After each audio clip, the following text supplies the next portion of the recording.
પ્રેક્ષક મિત્રો નમસ્તે. ગુજરાત સમાચાર ટીવી ઉપર જે એક વિશિષ્ટ શ્રેણીનો આરંભ થઈ રહ્યો છે એ બાબતમાં આપણે ધનભાગ્ય છીએ કે આજ શ્રુતિપ્રકાશજી મહારાજ આપણને મળ્યા છે. તેઓ અહીં અક્ષરધામ ગાંધીનગર છે એમાં બિરાજમાન છે. ષટ શાસ્ત્રના એ આચાર્ય છે અને સ્વયં અનેક રીતે ધર્મ અને સંસ્કૃતિના પ્રચારમાં લાગેલા છે. આ સિરિયલ આપણે વેદ સાથે જોડીએ છીએ અને વેદમાં જે કંઈ છે એ વિશે તેઓ આપણને સ્વામિનારાયણ ધર્મનો અને સાથે સાથે વેદ એ બધાનો પરિચય આપશે. જય સ્વામિનારાયણ. સ્વામીજી, ગુજરાત સમાચાર અને એનું ટીવી અને એમાં શ્રેયાંશભાઈ જે સંચાલક, એમની એવી ઈચ્છા છે કે આપણે આપણો ધર્મ, એનું મૂળ જે વેદ અને અત્યારે પ્રચલિત એની જે શાખાઓ, એ બધાનો પરિચય આપણી પ્રજાને આપીએ. એ બદલ આપના અમારે આશીર્વાદ લેવા આવ્યા છીએ. હજુ એ સિરિયલ શરૂ કરીએ એમાં આપ સંતોના આશીર્વાદ સૌથી પહેલાં જોઈએ. આપ પધાર્યા, આપનું સ્વાગત અને આભાર. આપ સૌ પહેલાં અમને ભગવાન સ્વામિનારાયણ વિશે અને સ્વામિનારાયણ ધર્મ અને આજ એની જે પરિસ્થિતિ દુનિયાભરમાં છે એ વિશે થોડોક પરિચય આપશો. શ્રી સ્વામિનારાયણ ભગવાનની જય. પ્રમુખ સ્વામી મહારાજની જય. મહંત સ્વામી મહારાજની જય. સ્વામિનારાયણ સંપ્રદાય હિન્દુ સનાતન ધર્મનો જ એક સંપ્રદાય છે. આજથી 240 વર્ષ પહેલા સ્વામિનારાયણ ભગવાન ઉત્તર પ્રદેશના અયોધ્યા પાસેના છપૈયા ગામમાં પ્રગટ થયા અને સમગ્ર ભારતમાં કેદારનાથ ટુ કન્યાકુમારી એમણે વિચરણ કર્યું અને ગુજરાતમાં તેઓ સ્થિર થયા. ગુજરાતમાં તેમણે સંપ્રદાયની સ્થાપના કરી અને 500 જેટલા સંતોને એમણે બનાવ્યા. 500 પરમહંસો. આમ તો 3000 સાધુઓ હતા. અને એ વખતે જે કુરિવાજો હતા, પ્રથાઓ હતી, જે કુપ્રથાઓ હતી, એને દૂર કરવા માટે એમણે ગુજરાતમાં ઘણું કાર્ય કર્યું છે. જેને કિશોરલાલ મશરૂવાળા વગેરે સમાજના મોભીઓ એમણે એમની પ્રશંસા સારી પેઠે કરી છે. ગાંધીજીએ પણ કરી છે. સરદાર વલ્લભભાઈ પટેલના પિતાશ્રી તો સ્વામિનારાયણ ભગવાનના જ શિષ્ય હતા. બ્રહ્મ સ્વરૂપ શાસ્ત્રીજી મહારાજના શિષ્ય હતા. તો સ્વામિનારાયણ ભગવાને કુપ્રથાઓ, દૂધ પીતી જે અહીંયા કુપ્રથા હતી એને દૂર કરી. સતી પ્રથા પણ એમણે દૂર કરી. લગ્નોમાં ફટાણા બોલાતા એ એમણે દૂર કરાવ્યા.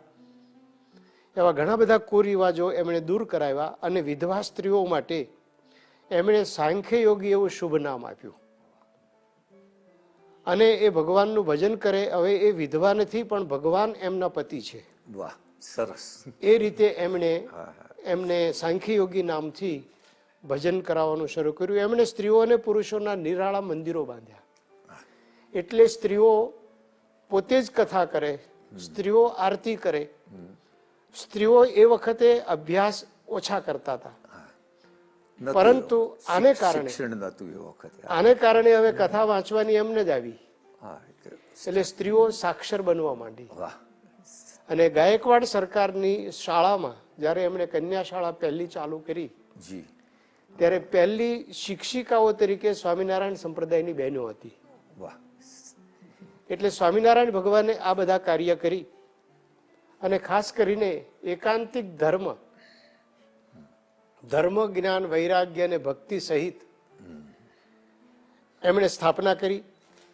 સાથે સાથે ધર્મ, જ્ઞાન, વૈરાગ્ય અને ભક્તિ સહિતના સત્પુરુષો પ્રગટ રહે એ માટે પણ એમણે એ પ્રયત્ન ચાલુ રાખ્યા અને એ એમણે મોટું યોગદાન આપ્યું. યોગદાન એ આપ્યું કે એમના શિષ્યોમાં, જેને અમે અક્ષર બ્રહ્મ કહીએ છીએ, જેને અક્ષર બ્રહ્મ અવતાર કરીએ છીએ, એનું પ્રાગટ્ય ચાલુ રહ્યું. સ્વામિનારાયણ સંપ્રદાયમાં 5 તત્વનું નિરૂપણ કરીએ છીએ: જીવ, ઈશ્વર, માયા, બ્રહ્મ અને પરબ્રહ્મ. જીવો એટલે કે આપણે બધા બરાબર. ઈશ્વરો અર્થાત બ્રહ્માંડના સંચાલકો, વિરાટ પુરુષ વગેરે. જી. પછી માયા, હા. જે માયા મહાકારણ દેહ રૂપે માયા કહીએ છીએ, એ માયા આવે અને એનાથી પર બ્રહ્મ અને પરબ્રહ્મ, જેને અક્ષર અને પુરુષોત્તમ શબ્દથી પણ કહેવામાં આવે છે. અક્ષરરૂપ થઈ પુરુષોત્તમની ભક્તિ કરવી, બ્રહ્મરૂપ થઈ પરબ્રહ્મની ભક્તિ કરવી, એ સિદ્ધાંત છે. જી. અને આ સિદ્ધાંત આપણને ગીતામાં મળે છે. બ્રહ્મભૂત પ્રસન્નાત્મા ન શોચતી ન કાંક્ષતી સમ સર્વેષુ ભૂતેષુ મદ ભક્તિમ લભતે પરામ. બ્રહ્મભૂત મદ ભક્તિમ લભતે. વાહ, ખરી વાત છે. જ્યારે અર્જુનને પૂછવામાં આવ્યું, અર્જુને પૂછ્યું કે કિમ તદ બ્રહ્મ, ત્યારે ભગવાને એમ ના કહ્યું કે અહમ બ્રહ્મ, એમણે કહ્યું અક્ષરમ બ્રહ્મ પરમમ. અક્ષર બ્રહ્મ. અને પોતાના માટે એમણે બીજો શબ્દ વાપર્યો કે અધિયજ્ઞો અહમ એવાત્ર. ગુજરાત સમાચાર વેદને ગુજરાતની ગલીએ ગલીએ પહોંચાડવા માટે એક ઉપક્રમ કરી રહ્યો છે. એની જવાબદારી મને સોંપી તો મેં એમ કહ્યું કે આપણે પહેલાં સંતોના આશીર્વાદ લઈએ. એવા આશીર્વાદ લેવા અમે આપની કને આવ્યા છીએ. આપ તો ષટશાસ્ત્રના વિદ્વાન છો, તો અમને વેદ અને વેદનું આપણા ધર્મ અને સમાજમાં શું મહત્વ છે એ બાબત થોડોક પ્રકાશ પાડશો? શ્રી સ્વામિનારાયણ ભગવાનની જય. વેદ વિશે આપે પૂછ્યું, પણ આપ તો વેદના ઘણા બધા ગ્રંથો લખેલા છે અને આપના ગુરુ તો સાક્ષાત વેદ સ્વરૂપ હતા ગંગેશ્વર. ખરું, એ તો વાત સાચી, એમની જ કૃપા છે. હા.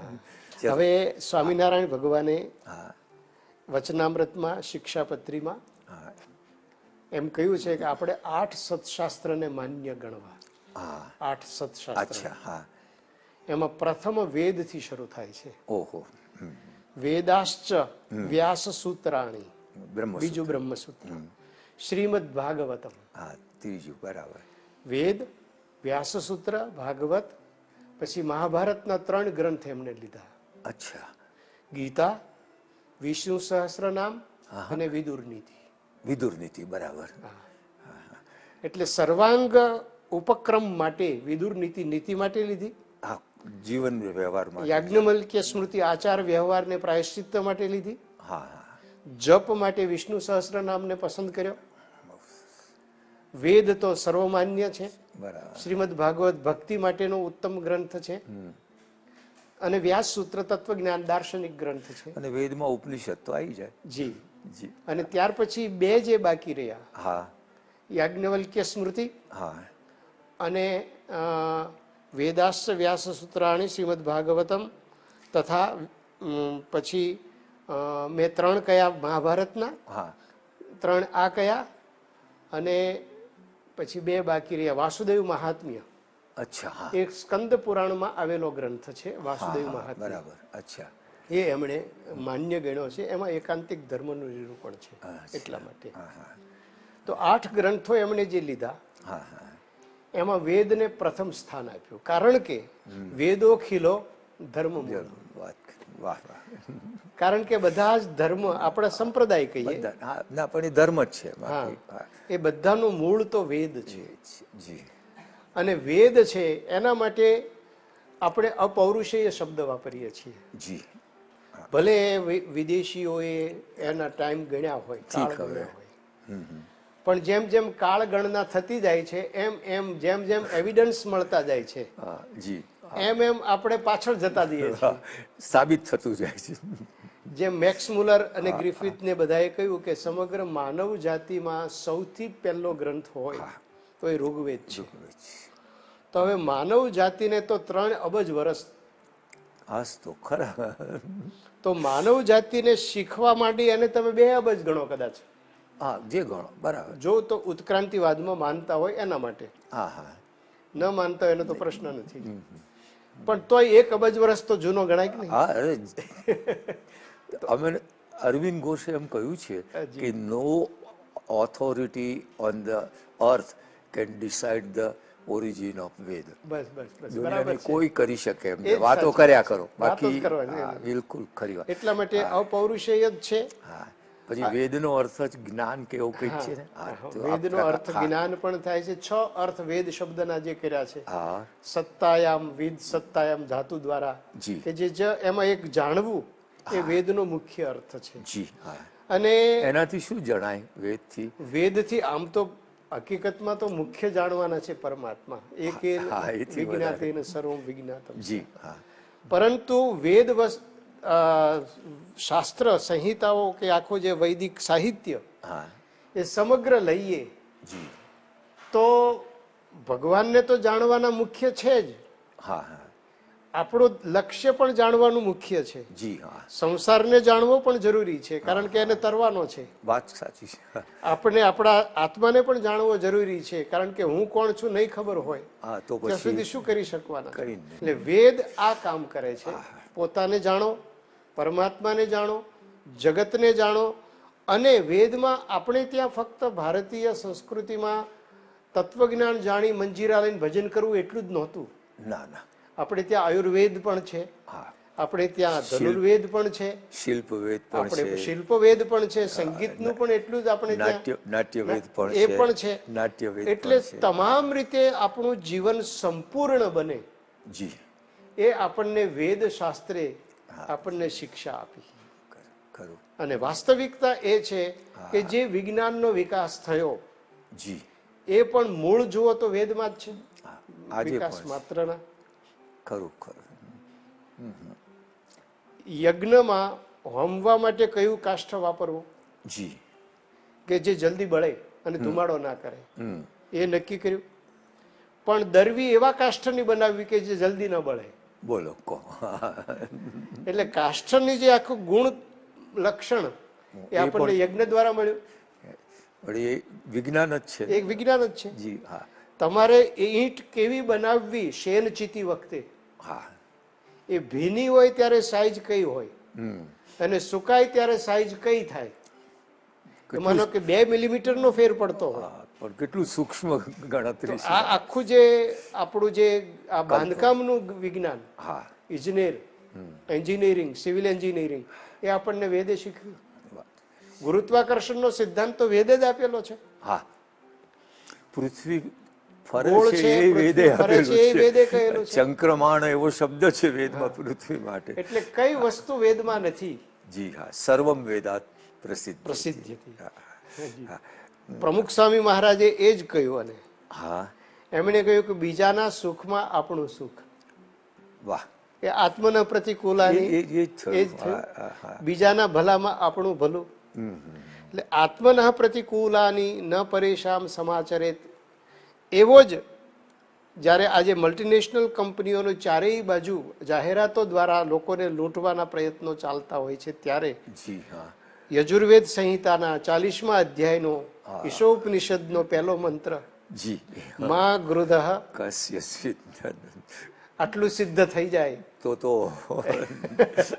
આવું થાય એ વાત ખરી છે. સાહેબ હમણાં આપ સોમનાથ યુનિવર્સિટી ગયેલા જી હા. અને એમાં હતું કે અત્યારને 20મી સદી અત્યારે સમગ્ર વિશ્વને સંસ્કૃતમાં શું મળી શકે. હા શું મળી શકે શાસ્ત્ર દ્વારા. જી હા. તો એમાં આ જ વાત છે આપણા શાસ્ત્રની મુખ્ય વાત. જી હા ખરી વાત છે કે આપે ત્યાં કંઈક બહુ જી, જ્યાં સરસ ઉદ્ઘાટન પ્રવચન સત્રમાં કર્યું ગયો હતો. મને લોકોએ કહ્યું હતું. જી. થોડોક ભાગ કોને એમાંથી?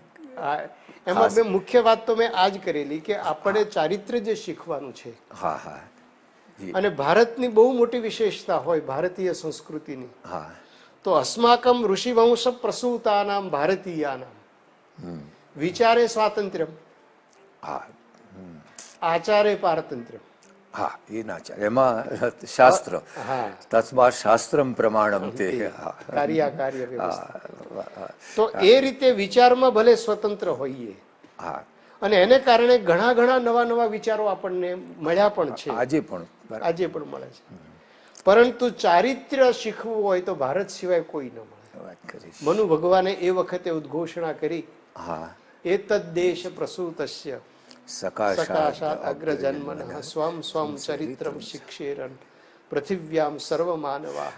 રાધા કૃષ્ણને આનું અંગ્રેજી કર્યું ને જી તો અગ્રજન્મનું અર્થ એમણે શું કર્યું? સ્કોલર. વિદ્વાનો સરસ અર્થ કર્યો એટલે દુનિયાના લોકોને અર્થનો ખ્યાલ બરાબર આવે. એવો ખ્યાલ આવે વાત કરી સા પ્રથમા સંસ્કૃતિ વિશ્વવાળા એમ આપણા માટે કહેવાયું કે દુનિયાની સૌ પ્રથમ અને વિશ્વવાળા વિશ્વ દ્વારા પસંદ કરાય એવી આ સંસ્કૃતિ છે. એ વાત ખરી છે. પ્રેક્ષક મિત્રો, આપે જોયું આપણે એક ઉપક્રમ કર્યો છે કે ગુજરાતના અને વિશ્વ વિદિત એવા જે સંતો હોય એમની કનેથી એમના આશીર્વાદ લઈએ. આપણી સિરિયલ માટે આ શ્રુતિપ્રકાશજીના આશીર્વાદ મળ્યા. આપણે ધનભાગ્ય છીએ.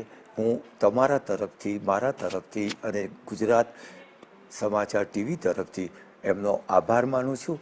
અને આ અંત નથી, બરાબર, આ આરંભ છે. આ પછી પણ આપણને આવા અન્ય સંતોનો સંપર્ક કરતા રહીશું. આભાર.